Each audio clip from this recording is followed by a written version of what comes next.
Peace, peace, peace, and welcome to another broadcast of In the Circle Ministries. And I'm your host, Rico Blakeney. Sorry about the late delay.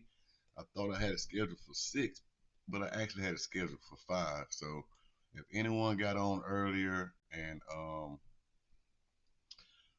catching me now, I apologize. If you waited and set your time up to meet the scheduled time, I'll do better about that. But thank you for coming out and joining us tonight on our broadcast. This is our virtual YouTube ministry. Said before, I'm your host, Rico Blakeney, and this is where we take things and put them up under the microscope. Excuse me. Oh, yeah. Recording in progress. We've been talking about sovereignty for the last couple of weeks as well. I'm coming on tonight, continuing something we talked about yesterday about Mr.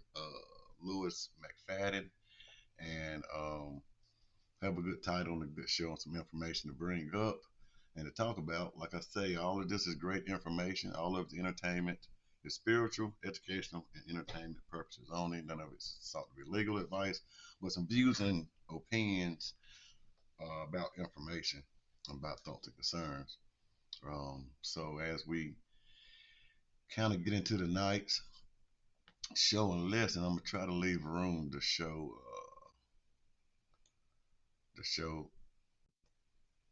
how things are going over here, and I may have to keep coming back and forth to YouTube. But anyway, yeah, Mr. McFadden, I had pulled up some stuff through Winky Link and read it yesterday, and today we're gonna read a speech that he gave on the committee floor of the Senate about the Federal Reserve and the national banks and things of that nature. And so, to give a little bit more backdrop on Mr. Fadden as well, the reason we talk this a whistleblower, or is it crazy? They call him crazy, which I come to find out a lot of times when they demonize you and talk junk about you and certain things, depending on where you are and what you're doing, that a lot of times that's just to discredit you. Doesn't mean that you're not speaking facts or things that are truthful. But the easiest way to face some of the things that the government and everyone else will deal with, they call it conspiracy and call it crazy and they call it all these other things instead of addressing the real elephant in the room. And we'll try to just throw away the baby with the bath, to try to get rid of the whole thing and wash it off as something else. So that was another reason for the sovereignty and the sovereign citizen videos we've been doing lately, talking about here. I feel like it had got demonized and it got a bunch of junk talked about it, and a lot of people not understanding really what it is and what's about it. And so when we do more in-depth things about sovereignty within the law and everything else and how that works and where we stand and all these other things. So that sovereignty also, like I was saying, what brought us into this is about the Federal Reserve and the Federal Reserve note and the system that we have. We talked about other things like with the straw man processes, straw man conversations, and how all the things work now and how everything is controlled through notes and debt instruments. And that is what the society has now been transformed all the way through. Starting before we had the gold standards and all those things changed as well. But anyway, about Mr. McFadden, he always been a whistleblower. I believe that the time that he was there, he was serving, that there was a lot of things that he believed the Federal Reserve was doing for the good, and finding out more and more about things that they wasn't doing is the reason why he ended up getting into in the position that he was in and having a strong stance in where he in and play. The reason I said it because of the place that he was speaking at was actually, like I say, on the Senate floor. This argument that a lot of people talk about here, that when I first got into it, it wasn't coined phrase by me. It already had been here, but these arguments and these conversations were already been had, and it's just not just something out here in the public or private citizens or people out here in the public, citizens and individuals just don't talk about it much. Now these days, as much as they did back then, because I would like to hear a lot of the conversations of the things that went down when the Federal Reserve was first initiated in the early 1900s and all those things. So there's a couple of other comments and statements and speeches he gave on the committee floor about taxes and investigating certain companies. And one of them closing out early, trying to dismantle the trust or dismantle the company to evade tax purposes. And he was calling for investigation of all of that stuff and all those things. He also had the attorney general already involved. But what, excuse me, what he was saying was it needed to be brought on to a higher level too and brought to their attention. So, and from my, like I was saying, from my understanding, stuff like that is someone that is actually speaking for the people and doing their actual damn job for what they was put in the office for. Excuse me one second. Um, leave my comments in the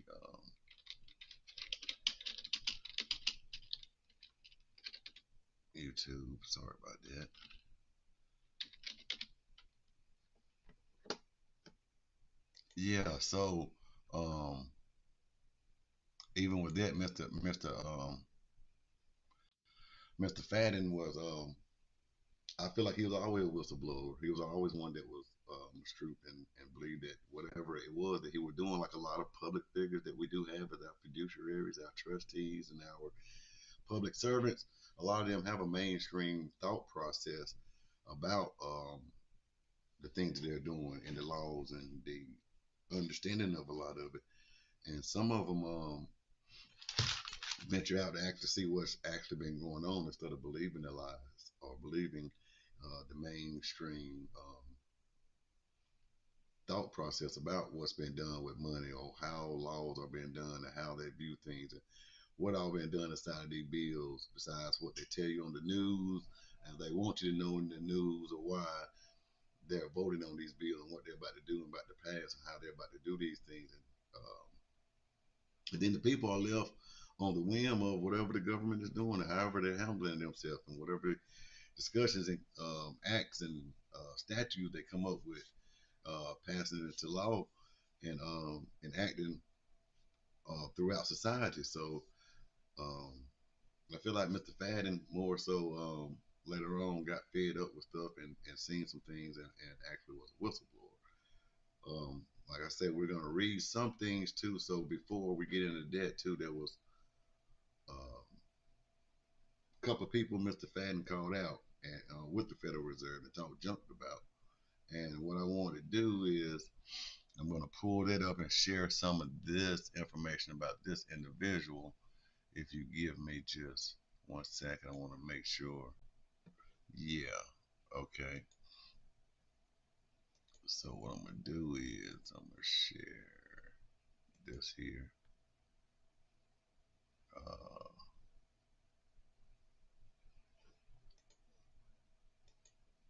And then hope you can see this here about Paul M. Warburg.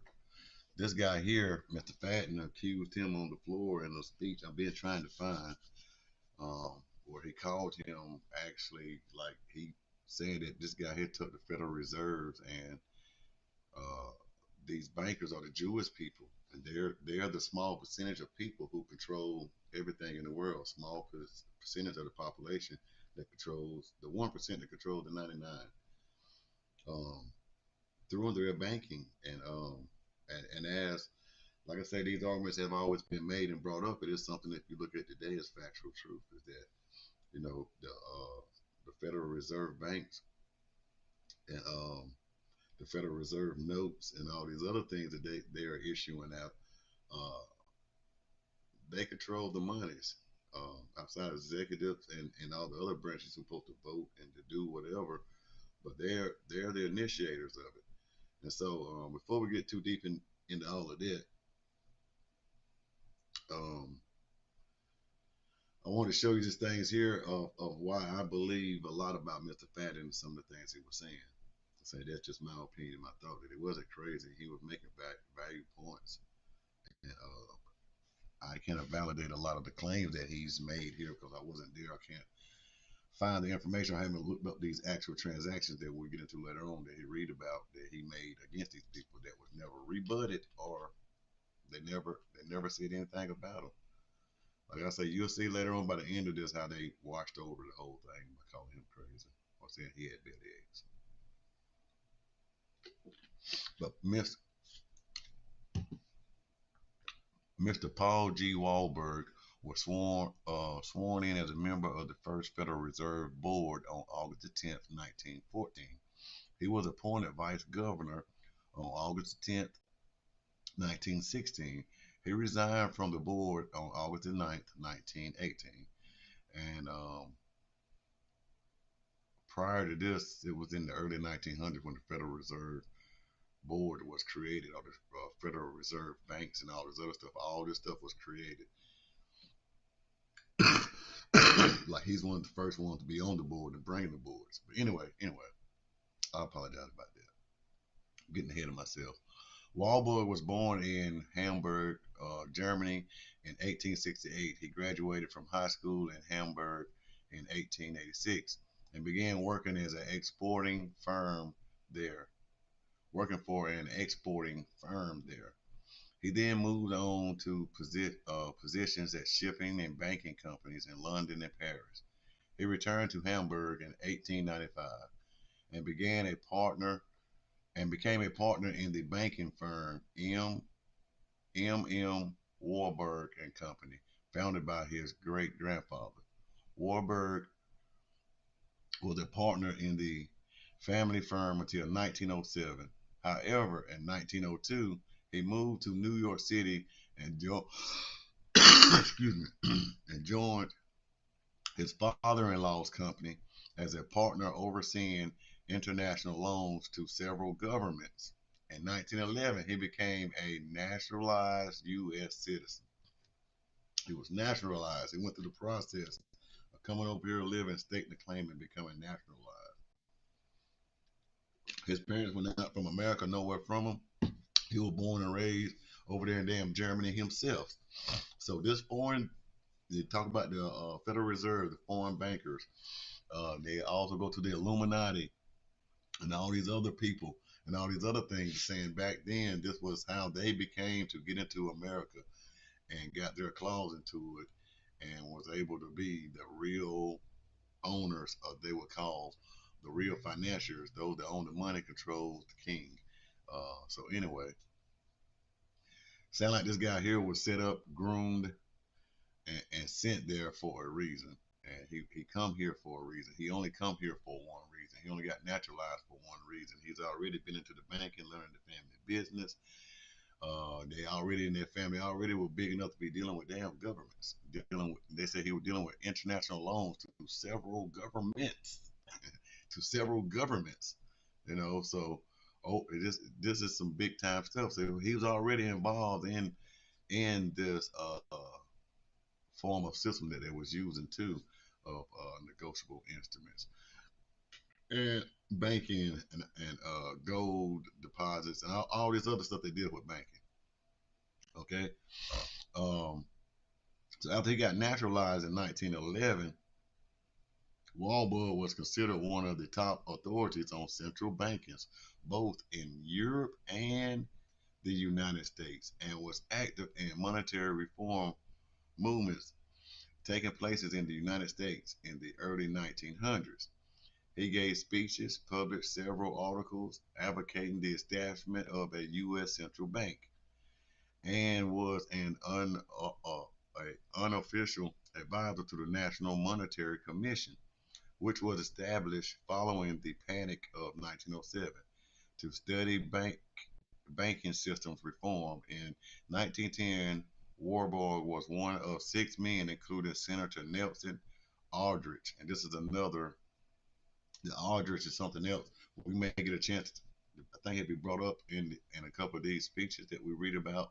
But this is another way of Federal Reserve have used this type of system to model how to build the Federal Reserve and how it's going to operate and do all these other things, and it failed before. But remember that name later on if you ain't doing your own research too. Like I said, I invited you to do the other day, yesterday. but Nelson Aldrich to participate in a secret meeting on Jekyll Island in Georgia. And this is right here where you hear about the Illuminati and the banks and the bankers coming together down at the secret island of Jekyll Island. Look it up, and you're gonna find it. It's still talking about a bunch of conspiracy theories. But you be the judge of what they call conspiracy theory. Get the information, search it out for yourself. Don't just take it from me. Search it out, and find out and read it. But this is why this all it's say for me being in this information. This is what intrigued me about it when I heard the name and went to searching back on some older notes and stuff. But okay, okay, that resulted in a plan for a National Reserve Association through the Aldrich Plan was rejected by Congress. It laid the foundation for the 1913 Federal Reserve Act, which created the Federal Reserve System. President Woodrow Wilson appointed Warburg to the new entity's first board in 1914. So, like I was saying earlier, I'm just going to give you my rendition about it. He was groomed once he got to a certain age over there in Germany, and was taught all the ropes and taught all the good stuff, and was set up with the family and all the governments and all these other places to come here to become a citizen in order to, for say, infiltrate what we would call the United States government or the Federal Reserve banks and like that. So he come here, and that was their plan. And he did that, and even to the point where as he was elected as the president, even gave him one of the first board members on this whole committee that he's initiating shows since he was the expert.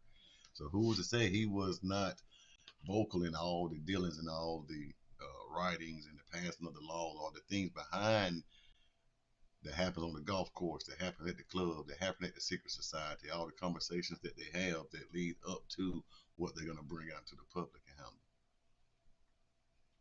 Call them acts and laws. But all the things that's done behind the scenes. So this right here, guy here, he was accused, and I'm not going to read too much about it because you can read more about him yourself, about who he is and what he is. But like I said, I think for the what it was made for, yeah, he was one that was naturalized, and I feel like even with that, when it comes to certain things, the way the Constitution was written to say that certain people shouldn't be able to become U.S. citizen unless you be over here for like 25 years or so, or run for president and do certain things like that too. It should be the same way with having any kind of dealing to deal with America business, America finances, America structure, America, whatever it is over here. That's just my opinion. But anyway, so do know that Mr. McFadden accused this guy here of setting up the whole damn thing, which you can see. I understand him saying he set up the Federal Reserve in order to cause the Great Depression later on, after they're going to rob America blind and give all the money to the foreign people and give it all the way to the foreign countries and shit he's always been from and where he was dealing with. He was sent here to do that thing, and he set it up, and it took place. And Mr. Fadden, I feel like was a whistleblower about the whole situation. Okay. So, where is the rest of? We're gonna switch to come over here, but give me 1 second. I'm gonna check on the YouTube too. What's up, brother? I have to look over here and come over here on my other stream, man. But what's up, brother Alpo? Says peace, help, wealth to all. This is great fact digging, brother. Appreciate you, brother. Appreciate it. I'll be back and forth over here checking on that and coming back and forth. So you have Mr. Fadden. He's the guy who's blowing all the whistles and talking about how Mr. Wahlberg was able to. We allowed him to come over here and start some shit called the Federal Reserve and the Federal Reserve Banking and National Banking Association, and setting up all the things that set up for the Federal Reserve to operate and to function and know how it should act and what it should not do to get it all passed into law legally, and to set it up as an outward entity, not a part of the government, but a separate entity, but it controls all of the monetary system. now. It does. I believe it was started that way. Like I say, read the book of the elders of Zion, uh, protocols of what was that?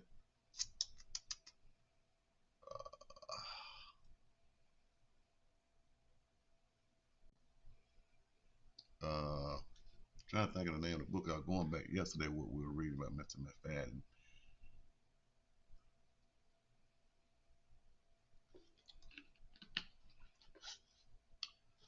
Um, I said I'm gonna have to brush back up on it and read it too. It's something about the deal with the elders of Zion, something like that. The protocols of the elders of Zion. But check that out as well.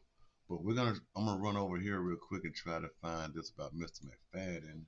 Got time until 25 minutes. Okay. Um,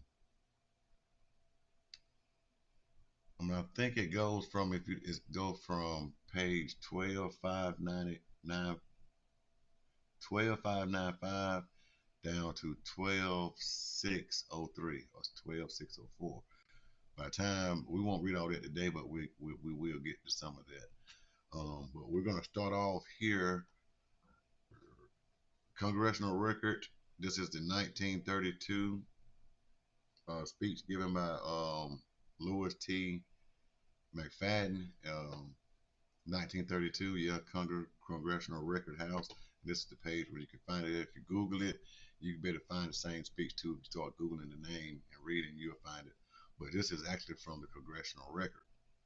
And I want you to listen to some of the things that he's saying and listen to some of the accusations and claims he's making about when, what, who, and how, and some of the things that's taking places. And if as we get along through here too, I'm gonna give you a little short spoiler alert.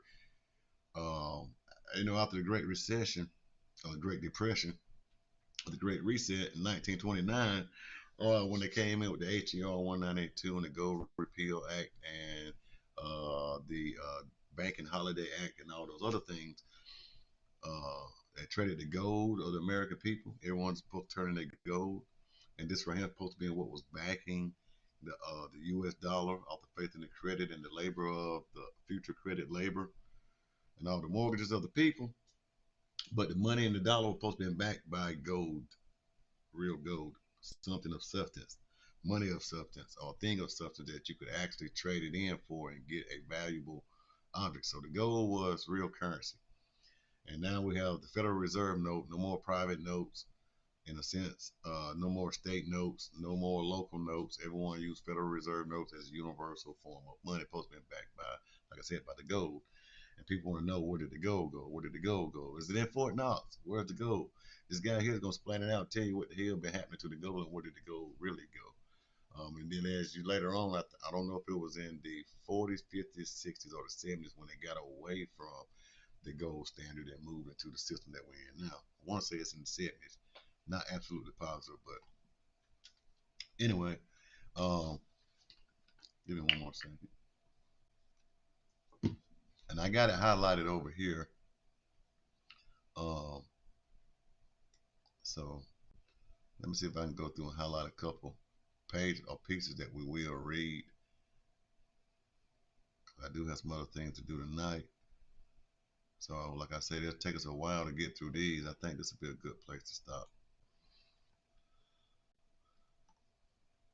And if not, then we'll see where we end up at. Okay, so like I said, pay attention to what's been said and what's been done about the whole monetary system, and that how he's going to tell you where to go went to. Like I said, we might not get to it tonight, but we just go get into some other good stuff. Okay, here we go. Mr. Fadden, Mr. Chairman, how much time do I have remaining? Mr. Chairman, 25 minutes. Mr. Fadden, Mr. Chairman, at the present session of Congress, we have been dealing with the emergency situations. We have been dealing, he says, we have been dealing with emergency situations. We have been dealing with the effect of things rather than the cause of things. In this particular discussion, I shall deal with some of the causes that led up to these proposals. There are underlying principles which are responsible for conditions such as we have at the present time, and I shall deal with one of these in particular, which is tremendously important. I'm over here. In the consideration that you are now giving to this bill. Mr. Chairman, we have in this country one of the most corrupt institutions the world has. Um, and I forgot to tell you what bill this was, but it's something to do with the Federal Reserve or something else. Um, I'll do it later, or if you already know what it is, do me a favor and put it in the comments. Um, and I'll have it pulled up for the next time. But you're going to hear about this bill. So this bill isn't just one thing that's inside of this one bill. If you know a lot of things about bills, that's why they're 800, 900 to 1,000 damn pages long. There are a bunch of other things that they're passing along inside of a bill. It's not just one single law. So if you think about a bill this way, in a sense, and I'm going to say in layman terms, if you think of a bill this way, is everything that's tallied up. Say if you go to the grocery store and you get a receipt, that is a bill. The receipt is your bill. Everything on that receipt with the item. The item is got a name that goes with it. It's got a number goes with it. And got a price goes with it. It's all totaled up inside of that bill, and that's what you will have to pay once you go shopping. You have to pay that bill. So think about that being the same way. They might have a whole bunch of variety of shit inside of one of these bills that they're passing in their grocery list. Most time they promote certain ones that may have some public interest or a few people in the public interest or what they would say voting upon subjects inside of that bill. But I believe if it were done properly, as we said on other shows before, if it were done properly, it would be given out to the public within a 2 month span of them to be able to have time and sit down and every citizen able to read that whole bill and give their voice and opinion and give that feedback back to their representatives. I think that's the way it should be done. But who am I? Okay, so sorry about that, but let's continue. Mr. Chairman, we have in this country one of the most corrupt institutions the world has ever known. I refer to the Federal Reserve Board and the Federal Reserve banks. The Federal Reserve Board and a governmental board has cheated the government of the United States and the people of the United States out of enough money to pay the national debt. The depredation, damn it, excuse me, the depredations and the iniquities of the national debt. One minute. The depredations and the iniquities of the Federal Reserve Board and the Federal Reserve banks acting together have cost this country enough money to pay the national debt several times over. The evil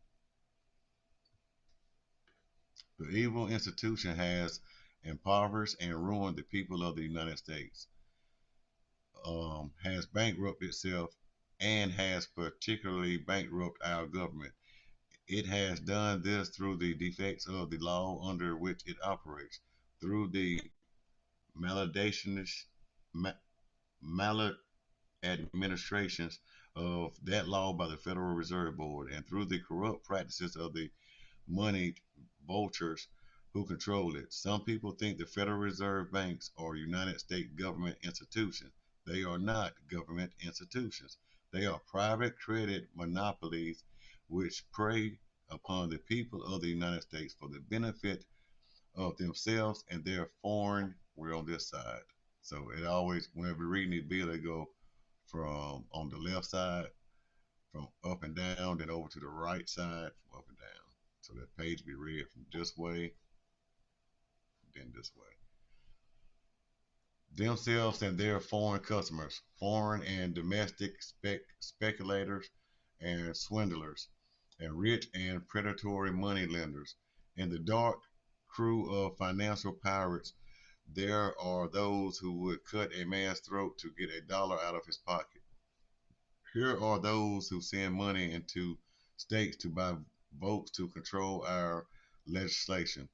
And where are those who maintain an international propaganda for the purpose of deceiving us and the dwindling us into the granting of new concessions, which will permit them to cover up their past misdeeds and set again in motion their gigantic train of crime.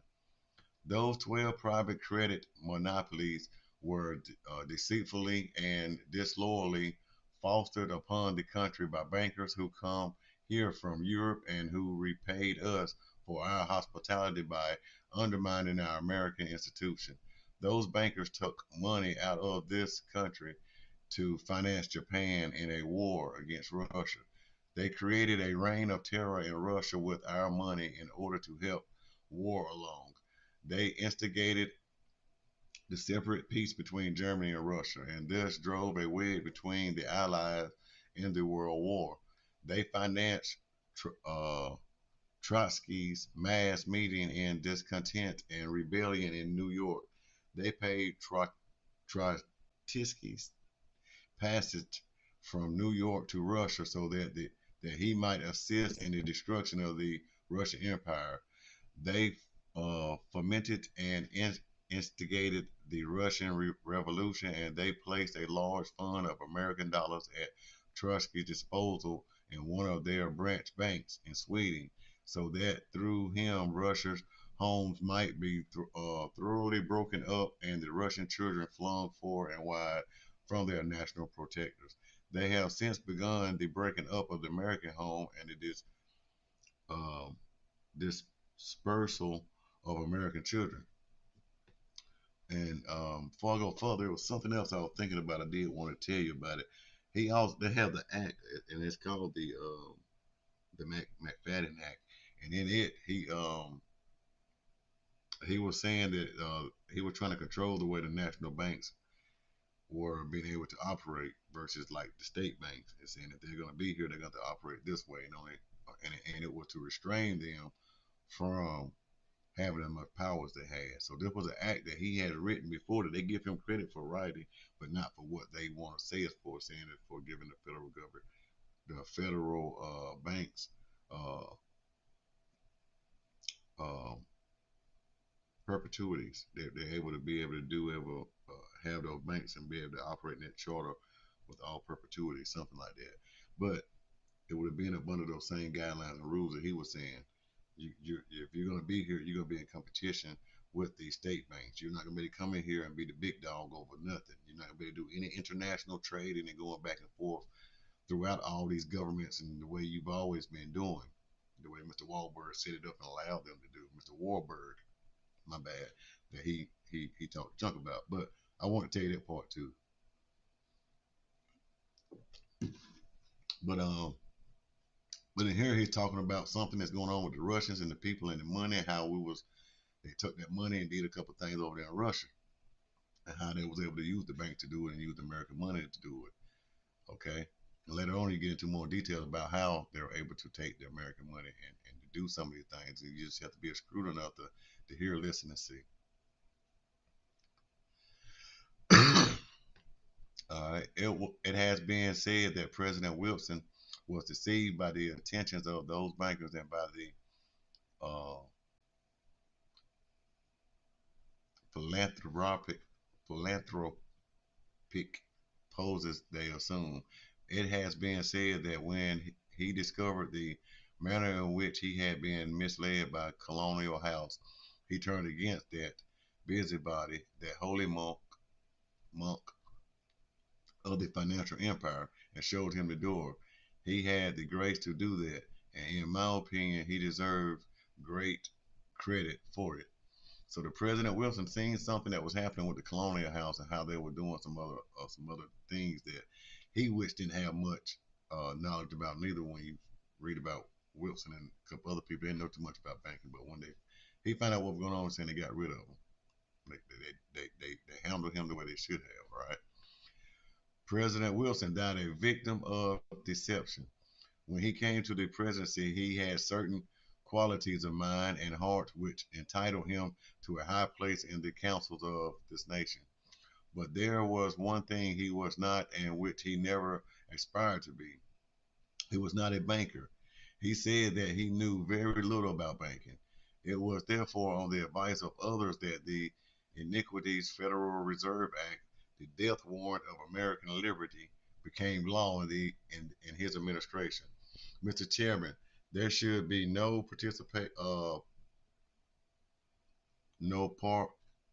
what the world partisanship in matters concerning the banking and currency affairs of this country, and I do not speak with any.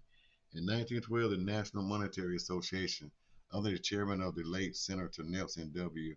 Aldrich, made a report and presented it a vicious bill called the National Reserve Association Bill. This bill is usually spoken of as the Aldrich Bill. Senator Aldrich did not write the Aldrich Bill. He was the tool, but not the accomplice of the European-born bankers. Uh, my bad.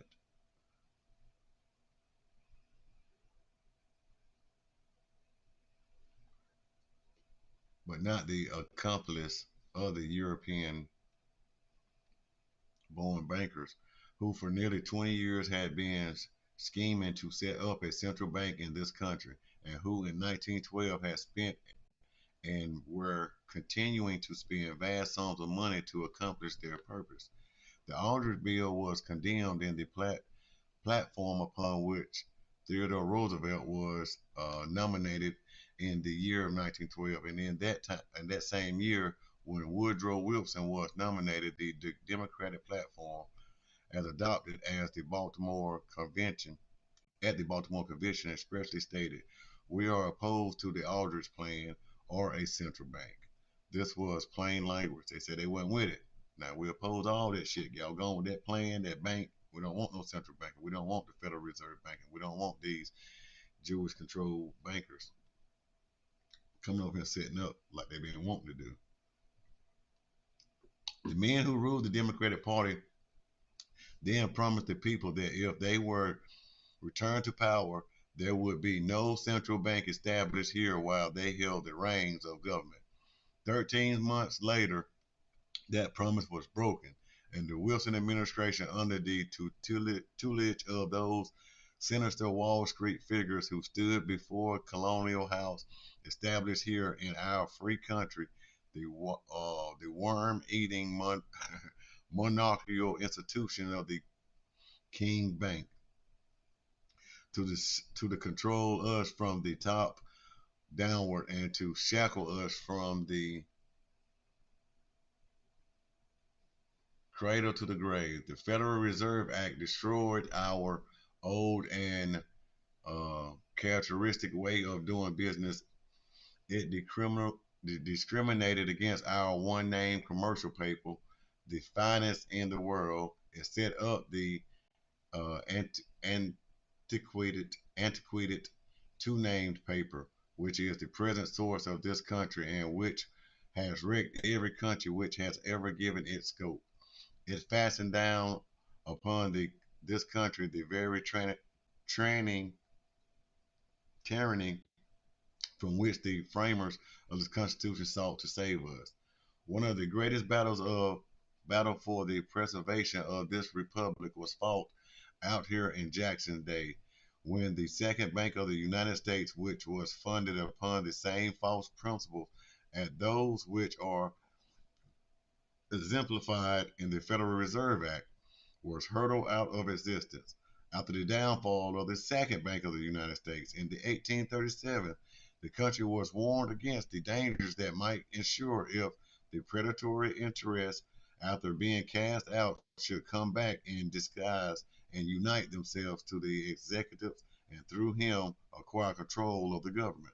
So he was saying that the first bank that they had, they was using shit about like the Aldrich and trying to use the central banking and this money system like that. It said it went bad. It went terribly bad.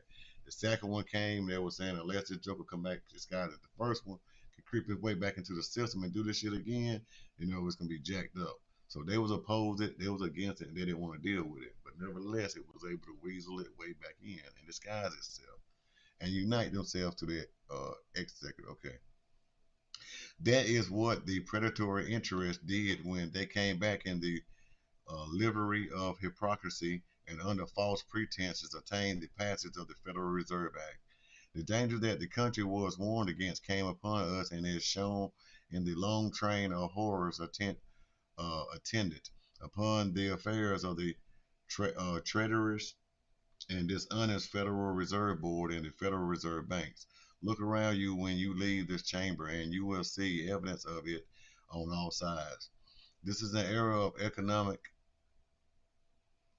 misery, and for the conditions that cause that misery, the Federal Reserve Board and the Federal Reserve Banks are fully liable. This is an era of financial crime, and in the financial financing of crime, the Federal Reserve Board does not play the part of a disinterested spectator. It's part of a. It has been said that the uh, draftsman who was employed to write the text of the Federal Reserve Bill used the text of the Aldrich Bill for this purpose. It was being said that the language of the Aldrich Bill was used because the Aldrich Bill had been drawn up by expert lawyers and seemed to be appropriate. It was indeed drawn up by lawyers. The Aldrich Bill was created by accepted bankers of European origin in New York City. It was a copy and, in general, a translation of the status of the re, uh, riches bank and other European central banks. $500,000 was spent on one part of the propaganda organized by those same European bankers for the purpose of misleading public opinion in regard to it, and for the purpose of giving Congress the impression that there was an overwhelming popular demand for that kind of banking legislation and the kind of currency that goes with it, namely an asset currency based on human debts and obligations instead on an honest currency based on gold and silver value. Dr. H. Parker Williams had been employed by the Wall Street bankers and um, propagandites, and when the Aldrich measures came to naught and he attained employment from Carter Glass to assist in drawing a banking bill for the Wilson administration, he appropriated the text of the Aldrich Bill for his purpose. This is no secret about it. The text of the Federal Reserve Act was tightened from the beginning. So he's saying that, look, this ain't no secret. Everybody knows this shit. That they spent a lot of money in this propaganda and even paying all the people in Congress to get them to see these things and elect these. I mean, not to elect, but to have these people to write and draft these bills. So they were saying that it ain't never worked good whenever you want to use the debt of the people promissory notes. Like I said, this society, the way it's set up now, is that it's hard to fluctuate the real value of a dollar or a thing if it's based off of debt and promissory notes. So then when you get into debt, you're going to have good and bad notes and good promissory notes. And these things fluctuate where the economy and everything else fluctuates. So gold most of the time stays on a steady float. If you can trade it out for whatever the value of gold is, if it goes, uh, say if it goes from being having to get paid a gram of gold to a gram and a half of gold, or it may fluctuate to where you might would have got a gram of gold, you only get a half a gram of gold, but the gold was the substance you could get it back in. So that's the better way to do it. But there's other way built off human debt through the Aldrich bill and all this other stuff is a damn recipe for disaster. Okay. Not all the Democrat members of this, and they also said that whenever the Democrats was in office, they promised the people the same game, hand switch has been always been. They promised the people that we get in office, there won't be no central bank. You got to worry about no Federal Reserve. We're going to keep our shit gold backed. Everything will be backed by gold the way it should be. And if gold is going to be what's back and whatever y'all want to trade for this commodity, we can do that. Okay? Right. Now, not all the Democrat members of the 63rd Congress voted for this great deception. Some of them remember the teachings of Jefferson, and through the years, there have been no criticism of the Federal Reserve Board and the Federal Reserve Banks so honest, so outspoken, and so unsparing as those which have been voiced by Democrats. Again, though a number of Republicans voted for the Federal Reserve Act, The wisest and most cons- conservative members of the Republican Party would have nothing to do with it and voted against it. A few days before the bill came to a vote, Senator Henry Cabot Lodge of Massachusetts wrote to Senator John W. Weeks as follows. New York City, December 17, 1913. Dear Mr. Senator Weeks, throughout our public life, I have supported all measures designed to take the government out of the banking business. This bill puts the government into the banking business as never before in our history and makes, as I understand it, all notes government notes when they should be bank notes. And this is another thing about the HAR 192 and all notes and all debts or obligations of the United States government. But he was saying it should never be. Anyway, so now it's being there besides some other things. Okay. So we're going to, 43 out there. I'm gonna read all the way down here to just read this last little bit here. Read the rest of this letter, and we'll pick up Wednesday at 7 o'clock. We'll pick up here and read a little bit more, but you can do your research and read it later on before you get back. Maybe have a little bit more to talk about, maybe some more input to have engaged conversation with me about it. Thoughts, views, and opinions too. Um, But yeah, so far I'm leaning towards he was a whistleblower. He wasn't crazy. But let's finish this. The powers vested in the Federal Reserve Board seem to me highly dangerous, especially where there is political control of the board. I should be sorry to hold stock in a bank subject to such donation. The bill as it stands seems to me to open the way to a vast inflation of the currency.